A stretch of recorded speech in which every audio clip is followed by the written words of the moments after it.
Welcome, everybody, to the Coach Tro Radio Show, brought to you live from Lil Daddy's and Fat Daddy's, Railroad Avenue, Plaquemine, Louisiana. JB Barker with Coach Tro, and we're going to get right into the beef of things. And, Coach, I'd like to ask you, this is your first year, I'd like to ask you, what helped you make the decision to come to St. John? I know you're an alumni, and I know you had some good experiences here, but besides that, on top of everything, what's some of the things that help you make your decision to take the leap, St. John? You know, from the moment that the job came open to that I applied to the minute of my interview, it always felt like it was the right decision from, the community, the principals, the administration, the kids, you know, everybody. I felt like I could get this going where we all believed in what we were going to accomplish. And, it was a really good.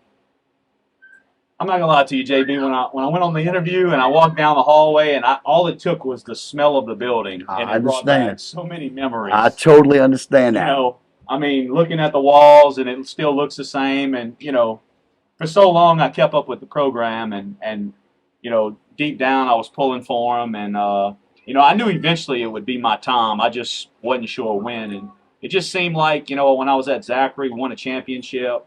I had my time as a coordinator at Plaquemine, and it just felt like it felt like that time to go after that head coaching job, and you know, just a lot of support out there. Okay, let's talk a little bit about, you were part of teams that had the greatest success in the history of St. John. Let's talk about what you see, what do you need to do as a coach and get your staff and your players to change that culture, to get it back to what you know it can be and what you were a part of Well, in the past. the first things first is, you can ask all these kids that I coach out here. Very first day of my job, I talked about the weight room, establishing it from the very first day, and we were going to outwork people. We were going to be more physical. We were going to run to the football. We were going to execute, and it all started in the weight room. And to me, the weight room is the heartbeat of a good football program, and it's a football program that I want to be a part of. And it starts right there, and then it's just getting that competitive edge. Making sure that no matter who we play, that we have a fight, a little bit of a fight to us. Where we don't give up, and we've played hard for 4 quarters, and and I really try to do a good job of that of establishing that, not just in football, because I work out the other sports. So just starting right there, and getting that toughness and that grit that comes with that weight room. So strength and conditioning, and that conditioning helps you in those later quarters, in the second half, in the third, especially the fourth quarter. Absolutely. And that is part of the culture change, Coach. I can't tell you I didn't. I saw some coaching in that first game. I saw, even in the jamboree, I saw some coaching there.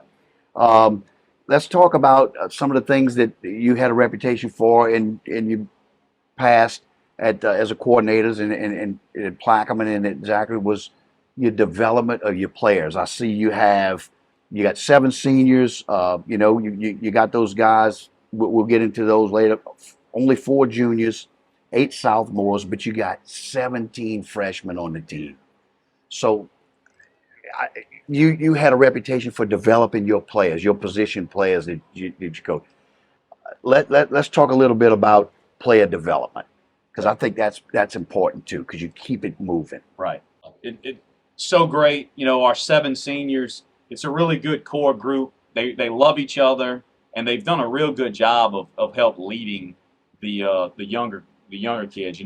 I know that junior class only has 4, but there's some really good football players, and they're going to be just fine. And our sophomore class is strong. We just need to grow up a little bit, and the 17 freshmen, they don't know any better. You know what I mean? Right, right. They're going to come around, and that's right. part of that development that you talked about. Now, having talked about the seniors and the juniors, let's talk about some of the players, individual players. I can't help but start with Gage Blanchard. What a key player he was early in, and on both sides of the ball, and just a shame that you lost him.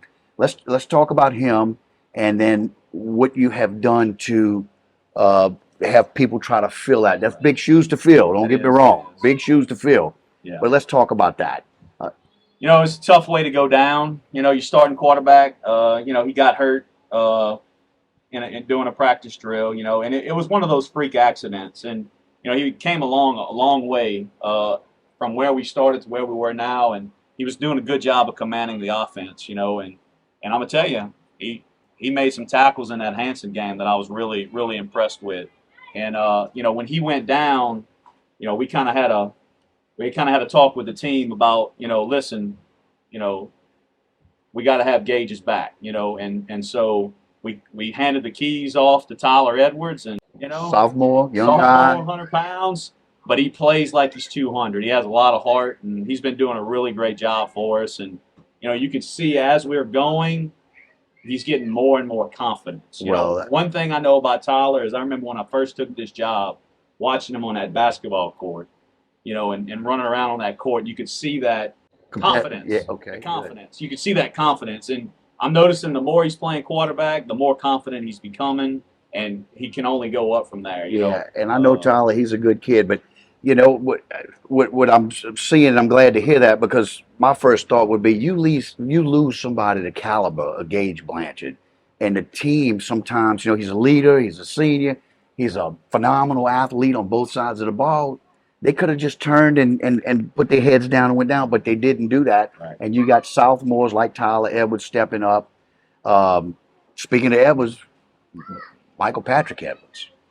Yeah, I mean, he's having a really good year. I think he's sitting around 600 rushing yards right now through 4 games. So he's not really even half the season. Not even half the season.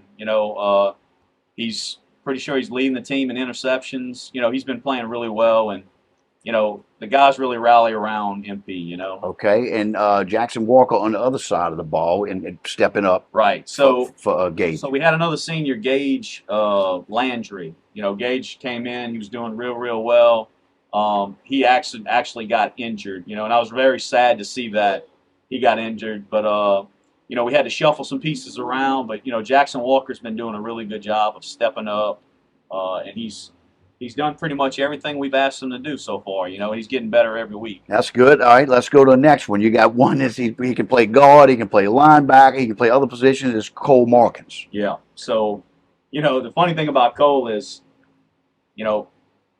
really everything that I've asked him to do, it's always yes, sir. And he does it as quick and to the best of his ability. And it's a guy like that really screams St. John football. He's not going to beat you with the eye test, but he's going to play with his heart. Another one just like that, multi positions moving around. You got Ellis Bro. Yeah. He's tight end, and then you moved him to tackle, and I think center now. Is that correct? Yeah. So, he was a tight end last year for him. I think he dressed as an emergency offensive lineman.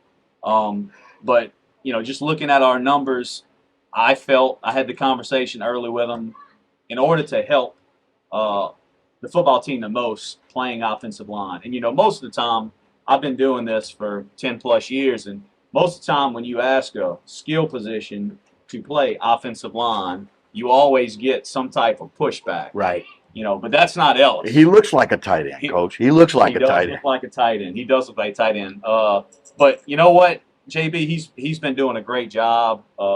We had him at left tackle, and we had that injury, and we moved him to center, and he's a baseball player. I mean, he really snaps the ball really well, and one thing about our offense is we like to have a leader right there at that center position, and like an anchor. Like an anchor, right. And I think that suits him. He solidifies that line. Well, that's good. Yeah. Now, speaking of the looks in the tight end and all, I don't know if I've ever seen a young man look as good in a football uniform as Rep. Absolutely. I mean, he's got the whole package. Right. And he's strong as an ox. He runs for some tough yards in between the tackles too. He's came a long way. I think this year I think he might have scored his first rushing touchdown this year, and I think he had 2 or 3 in the game. So Good for him. it's yeah, he really coming along, and we use him at linebacker, and we've been kind of using him a little bit at defensive end, and he brings a physical He presence does. at He quarterback. does. You took the words out of my mouth. All right, let's talk a little bit about Jack Markentale. Right. Okay. So um, Jack's been playing linebacker for us, and Jack's progressively getting better every week. He's really good in space, and we've been using him a lot at tight end. He's that good lean body that we like right there, and he catches the ball very well, and Got some good he can hands. block. Yeah, he has really good hands. All right, we can't leave out Dylan Lopez That's on right. this conversation. That's right. That's right. So Lopi, all right, that's what we Lopi. call him. All Lopi. right. I'll make a note of that. Lopi is he's our left guard, and he's our left guard. He plays some D line. I would say on defense he wreaks havoc, if that makes sense up front. He's not the biggest guy, but he plays with a motor. He's an impact player. That's right. So when we have him at offensive guard, in our offense they pull a lot. So it's just like a glorified fullback, and he seems to like contact, which is That's a good thing in this game. That's a very good thing, All right, you got a couple of rising juniors. You got Benjamin Gouge on the offensive line. He's one of the guys that I had the privilege of having him from February until now, and he's gotten better in the weight room. He's gotten stronger. His numbers have went up.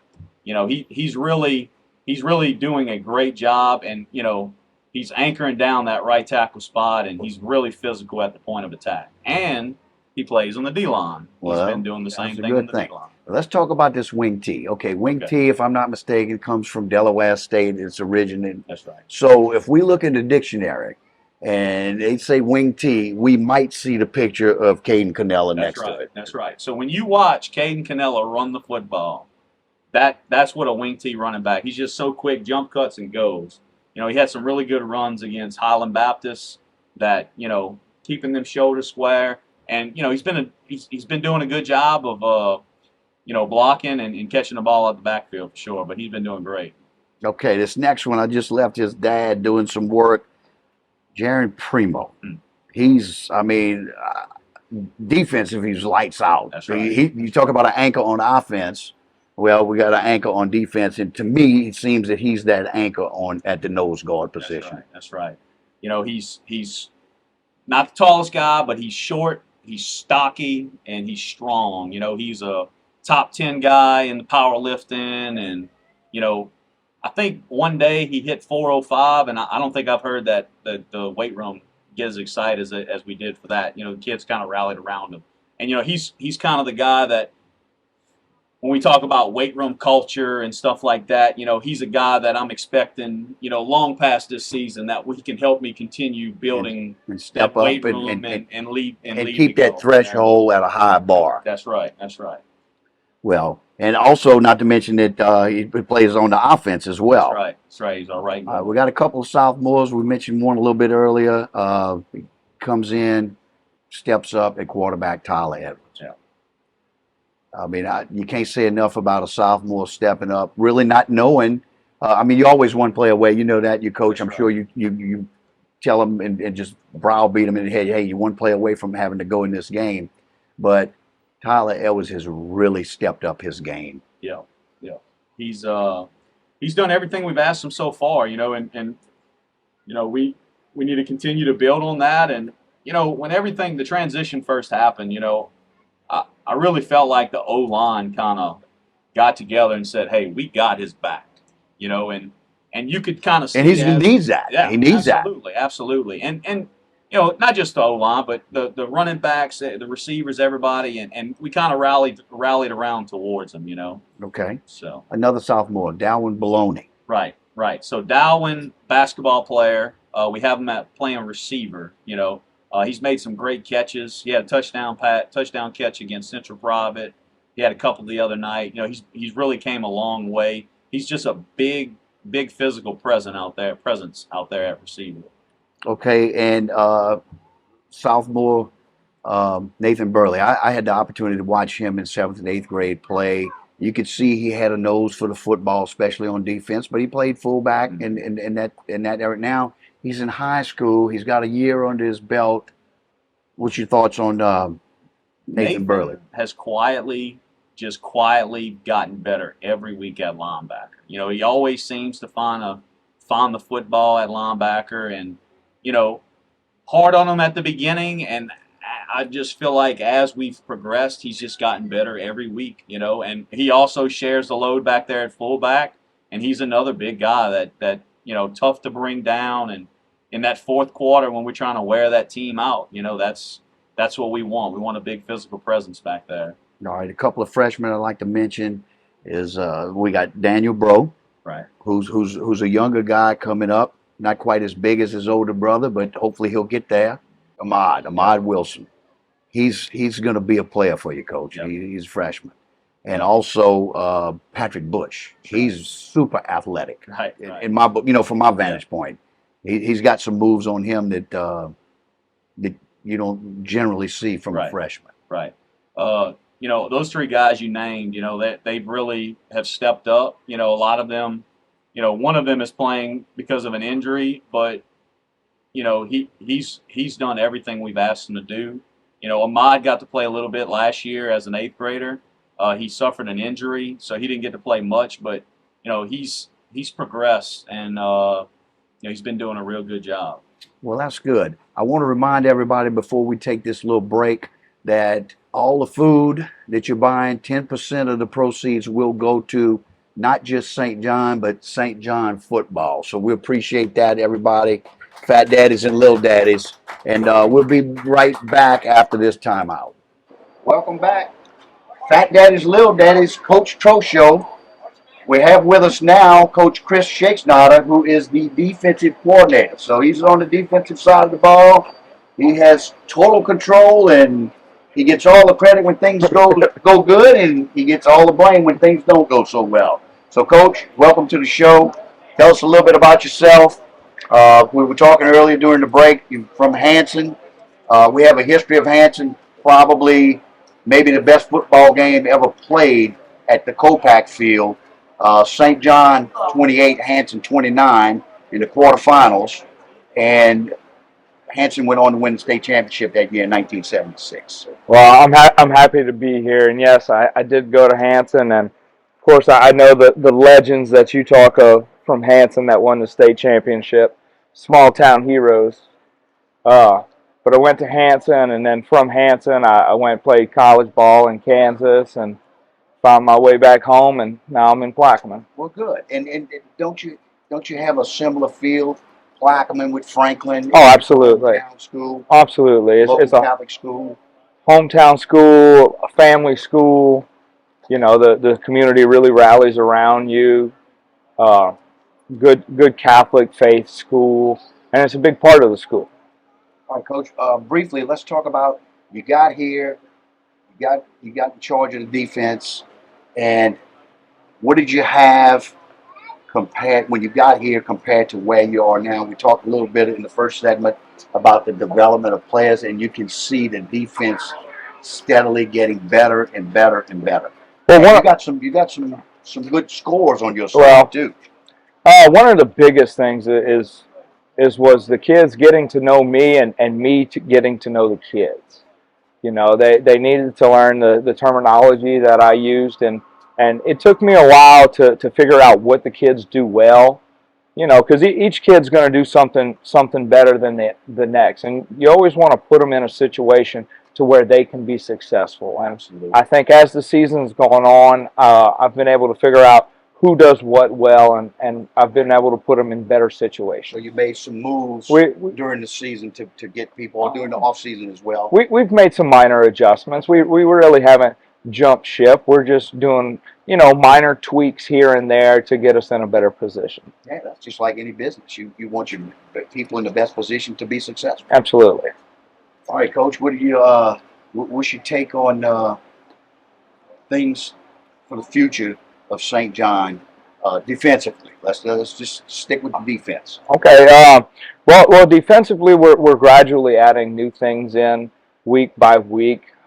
My defensive scheme is is what I'd like to call very multiple. You know, I don't like to sit in one thing the whole game. I like to give the offense different things to try to figure out. And being able to be multiple and complicated to the offense, but being simple to the defense, it takes a little bit of time to get to that point. I can imagine that's a tough task. So what you're saying is you want to give them a different read, maybe, from the offensive standpoint, but at the same time, not making it so complex for your guys Right. week to week, because you got a little Right. different game plan, I'm sure, week to week. Right. We try to stay within the system, within the calls, just add a wrinkle here or there.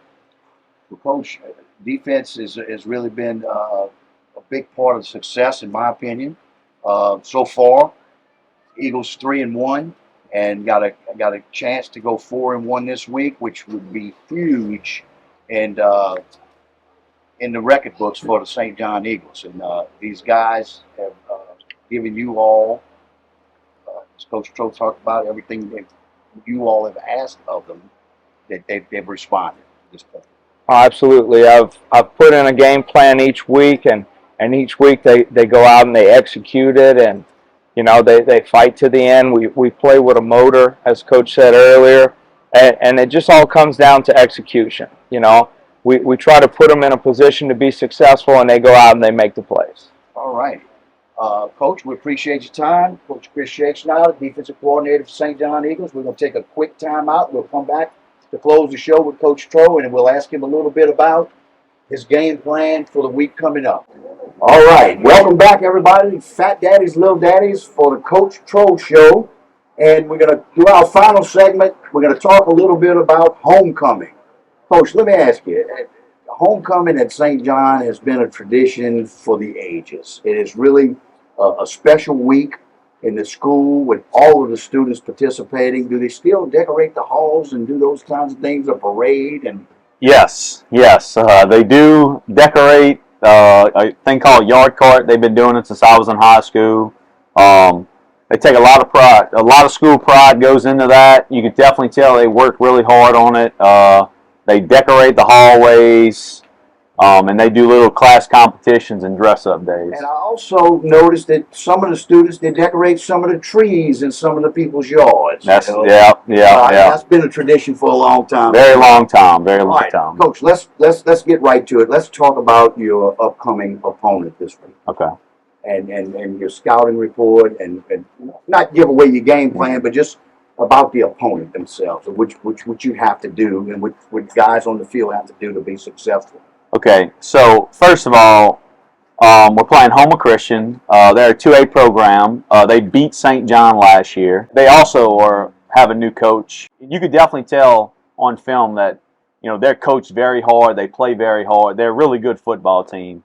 You know, and what I've been preaching to the guys this week is, you know, yes, we love that it's homecoming and we enjoy everything that comes along with it, you know, but there's also a lot of distractions that come with homecoming, you know, and so I wanted to make sure that our focus stayed on what needed to take place. We needed to have good practices.